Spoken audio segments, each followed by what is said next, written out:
E aí galera, tudo bem com vocês? O vídeo de hoje é para trazer de forma um pouco mais detalhada a trajetória do Cruzeiro, pelo menos na primeira fase aí da Libertadores, na fase de grupos. Cruzeiro, que é cabeça de chave do grupo B, enfrentará nesse primeiro momento o Huracan da Argentina, o Emelec do Equador e o Deportivo Lara da Venezuela. Antes de mais nada, eu já peço para você deixar o like no vídeo, se inscrever no canal caso ainda não seja inscrito e usar os comentários para deixar a sua opinião sobre os adversários e sobre o vídeo em geral. Em comparação a 2018, esse sorteio da Libertadores foi muito favorável ao Cruzeiro. Não significa que será moleza, que será super tranquilo, porque não vai ser. Tem também as suas dificuldades aí, mas analisando as possibilidades que a gente tinha no sorteio, dessa vez a gente pode dizer que deu sorte de fato e vamos pegar 3 adversários que não têm tradição de título na Libertadores, mas no fim das contas podemos classificar como um grupo acessível. Outro aspecto que muitas vezes influencia na Libertadores é a questão de altitude, e nessa também o Cruzeiro se deu bem. Nenhum dos 3 times jogam em cidades muito altas, pelo menos com mais de 1000 metros de altura, o que acaba atrapalhando um pouco o rendimento dos jogadores em campo. Com relação à logística dos jogos, o Cruzeiro pode ter algum problema sim. O Emelec, que joga no Equador, atua na cidade de Guayaquil, que está a aproximadamente 6.100 km aqui de Belo Horizonte. Em voo comercial, Belo Horizonte até Guayaquil demora aí 12 horas de viagem. É claro que sempre existe a possibilidade do clube fretar avião, não só para Guayaquil, mas nas 3 viagens e em jogos demais, existe essa hipótese do clube ir lá pagar um voo e de fato levar a delegação toda em um prazo menor. Já para pegar o Huracan, a situação é mais tranquila, porque o Huracan é um time de Buenos Aires, na Argentina. De BH até lá, voo comercial em 4 horas você consegue chegar. A distância é de pouco mais aí de 3.000 quilômetros, de BH até Buenos Aires. E tem até voo comercial direto, sem fazer nenhuma conexão. Já no caso do Deportivo Lara, a situação é bem mais complicada. Eles jogam em Cabudare, na Venezuela, que é uma cidade a aproximadamente 400 quilômetros da capital Caracas. Então, pegando um voo de Belo Horizonte para Caracas, com conexão e tudo mais, dá um pouco mais de 11 horas, 12 horas de voo. Aí o time tem a possibilidade de pegar um outro avião até uma cidade chamada Barquisimeto, que é do lado dessa Cabudare aí. 45 minutos de voo, entre Caracas e essa Barquisimeto, e completa o trajeto de busão. Ou então tem também a possibilidade de ir de Caracas até a cidade do jogo de carro. Mas aí seriam umas boas horinhas aí batendo volante até chegar lá. Provavelmente o time deve ir de avião ou até mesmo fretar, um avião é até uma coisa mais provável devido à dificuldade de conseguir fazer esse trajeto, muitas conexões, enfim. Um dado importante sobre essa Libertadores 2019 é que a premiação aumentou bastante, Se o Cruzeiro, por exemplo, conquistar o título, e já iniciando a sua trajetória na fase de grupos, passar aí por oitavas, quartas, semi e disputar a final, o Cruzeiro fatura 19 milhões de dólares pela conquista, o que seria aproximadamente 74 milhões de reais. Além disso, cada um dos clubes finalistas vai receber 25% da bilheteria da decisão. Para quem não lembra, pela primeira vez a final da Libertadores vai ser disputada em jogo único e final neutra, No caso, esse ano já está definido que vai ser em Santiago, no Chile. A cada jogo que o time é mandante na fase de grupos da Libertadores, ele recebe 1 milhão de dólares. Então, pelo menos 3 milhões de dólares o Cruzeiro já tem garantidos aí pela participação na Libertadores. Esperamos que seja muito mais que isso, que a gente siga as fases mais adiantadas, mas isso vai depender do rendimento. Mas 3 milhões de dólares são certos. Essa premiação alta pode significar que o Cruzeiro mais uma vez vai voltar seus olhos aí para as competições de mata-mata. Tanto Libertadores quanto Copa do Brasil tem premiações muito boas,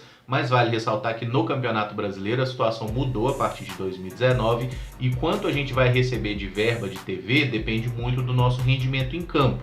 Então muitas vezes, se você foca no mata-mata, que é um torneio que tem alto risco, você sempre tem um grande risco de ser eliminado a cada fase, e se você abandona aí a disputa do Campeonato Brasileiro, como o Cruzeiro fez em 2018, isso pode significar uma perda de dinheiro muito grande na verba de TV do Campeonato Brasileiro.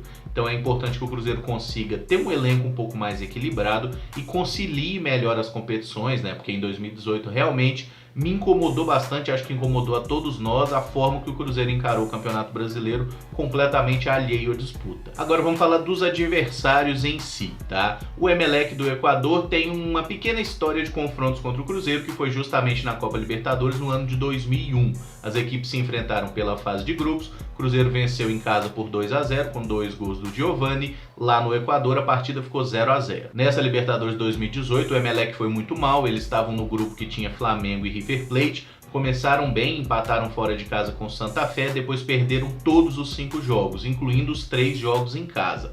Então o Emelec é um time que certamente vai oferecer maior resistência, não vai fazer uma campanha tão ruim como foi no último ano, até porque eles conseguiram uma boa reação durante essa temporada. No primeiro turno do campeonato equatoriano eles ficaram em 4º lugar, no segundo turno eles foram campeões, né? Por isso, inclusive, que estão aí disputando essa Libertadores. Fizeram recentemente a decisão do campeonato equatoriano contra a LDU, que ganhou o primeiro turno, ficaram com o vice-campeonato.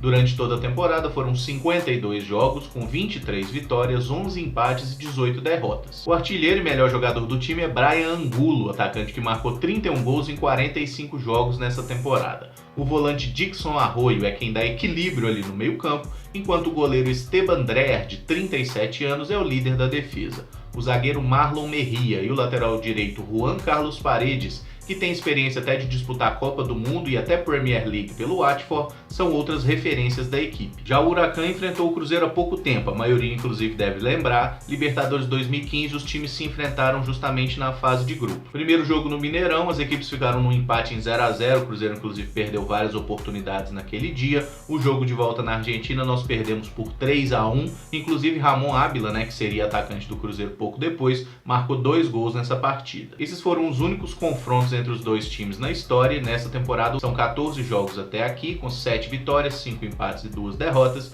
e o time está em 4º lugar no campeonato argentino. Nos destaques individuais podemos citar o atacante Lucas Gamba, artilheiro do time na temporada com 5 gols em 14 partidas, o bom zagueiro paraguaio Saúl Salcedo, o lateral direito veterano Federico Mantinelli e os rodados meio-campistas Israel Damonte, Ivan Rossi e Patrício Toranzo.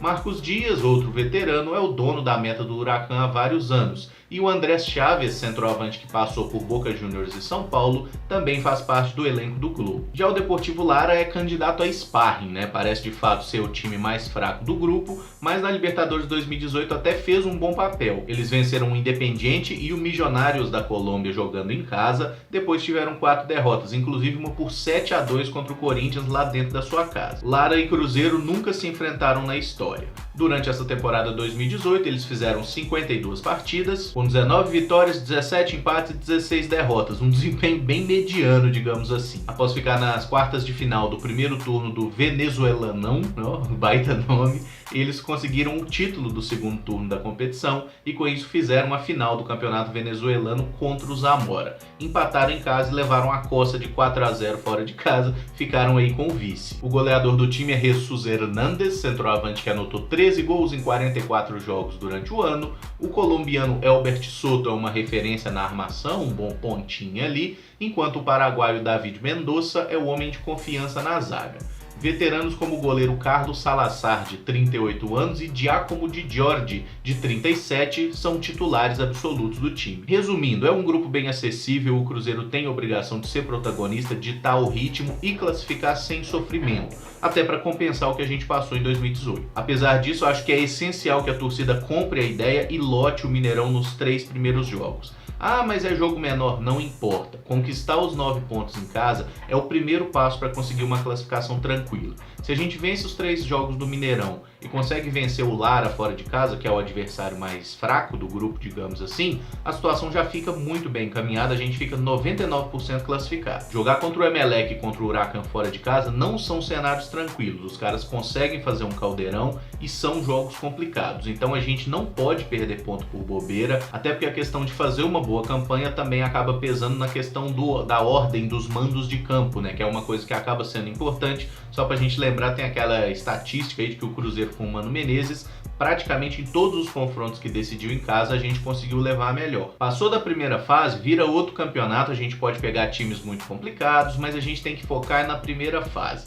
Tem times aí que caíram em grupos bem complicados, tem time que nem tá na fase de grupos ainda, né? Mas a gente tem que focar no nosso trabalho, levar os jogos com muita seriedade, a torcida comprar a ideia, lotar o Mineirão, porque o Cruzeiro tem obrigação de passar por esse grupo sem sofrimento. Obrigação mesmo, tá? E não é questão de desrespeitar os outros, é questão de investimento. O Cruzeiro é um time muito mais caro que os outros, e por mais que a gente fale, pô, o Cruzeiro tá quebrado, não tem dinheiro pra nada, não sei o quê, o preço do nosso elenco é ridiculamente maior do que desses outros todos. A janela de transferência se abre aí para todo mundo nesse início de ano, né? Então, além do Cruzeiro, esses outros times também deverão ter novidades. Pode ser que percam jogadores, pode ser que se reforcem. Essa foi aí uma visão geral de cada um dos times. Acho que já deu para passar um panorama bacana. Mais para frente, quando a gente tiver as vésperas dos jogos em si, eu faço aquelas análises individuais de elenco, como eu já fiz na Libertadores desse ano, para que a gente conheça um pouco mais o adversário que vem pela frente. Mas aí eu faço bem perto do jogo mesmo,